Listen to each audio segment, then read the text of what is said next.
À la une ce soir également, le coloriage. Et oui, figurez-vous qu'en France, dans le classement des meilleures ventes, c'est un album de coloriage qui arrive en 3e position, album de coloriage pour les grands. C'est même un phénomène, semble-t-il, dans l'édition.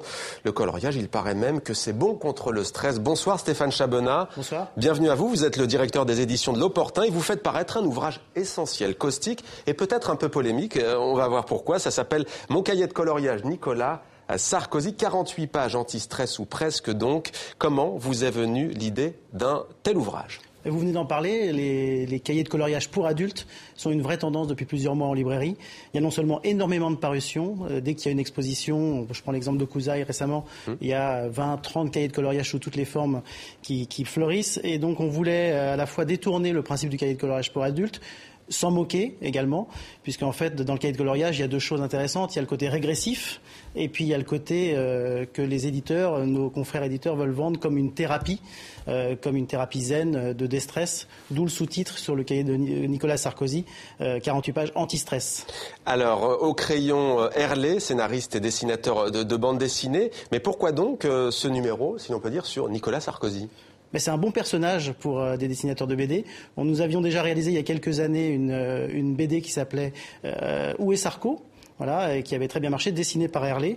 Et en fait, quand j'ai discuté avec Herlé sur ce principe de se moquer un peu de ce phénomène d'édition, qui est finalement un phénomène assez bluffant, puisque c'est la première fois qu'on vend des livres qui ne se lisent pas. Donc même les livres pour les petits-enfants, il y a 3-4 lignes à lire. Là, il n'y a strictement rien à lire. Donc pour se moquer de ce phénomène, on s'est dit sur qui on peut s'appuyer. On a trouvé que Nicolas Sarkozy était un bon sujet et on est parti là-dessus. Alors rien à lire ou presque, puisqu'il y a des jeux comme celui des 7 erreurs, des messages secrets à décoder, des énigmes, mais quelques surprises. Un florilège de citations aussi, parmi lesquelles il faut retrouver celle, par exemple, qui n'est pas vraiment de Nicolas Sarkozy. Alors, exemple, « Casse-toi, pauvre con, si tu reviens, j'annule tout ». Je cite aussi « Pour être président de la République, il faut être calme ».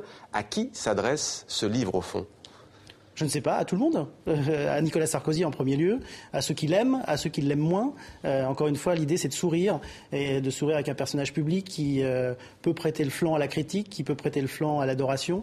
Comme tout personnage public, c'est encore une fois un très bon sujet d'expression pour Herlé, et Herlé à qui revient tout le mérite de cet album qui vous a fait sourire et qui fait beaucoup sourire d'après nos premiers échos, les lecteurs, les libraires. C'est vrai qu'il a eu le talent de mettre en relief cette personnalité qui fait partie de notre quotidien et qui a été notre président de la République. Alors je crois savoir qu'il y a aussi dans cette série la reine d'Angleterre pour les amateurs. Quels sont les autres personnages que Herlé ou un autre dessinateur pourrait croquer avec de tels textes ? Alors pour l'heure, nous avons effectivement décidé d'accompagner la sortie du cahier de coloriage Nicolas Sarkozy par celui de la reine d'Angleterre qui aborde aussi tous les travers de la monarchie britannique et du personnage de la reine Elisabeth en souriant, voilà, avec un humour potache comme dans le cahier de Nicolas Sarkozy. Pour le futur, on va attendre les réactions des lecteurs, des libraires. La liste est longue.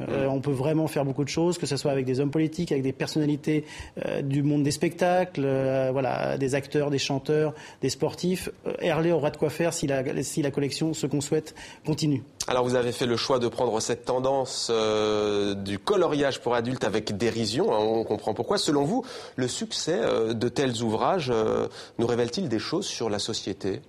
Moi, je pense qu'il y a eu un mot important dans ce succès, qui était déjà important dans un succès préalable, celui des petits cahiers de cuisine qu'on a appelés régressifs, c'est-à-dire la cuisine Tagada, la cuisine Bounty, voilà. C'est que finalement, on est dans une société, le menu de votre journal en fait part, très stressante, voilà, très pesante, et le talent peut-être d'artistes comme Herlé ou plus modestement d'éditeurs comme nous, c'est d'essayer de faire un peu rire les gens, et c'est vrai que la régression est un mot-clé pour comprendre le phénomène des cahiers de coloriage.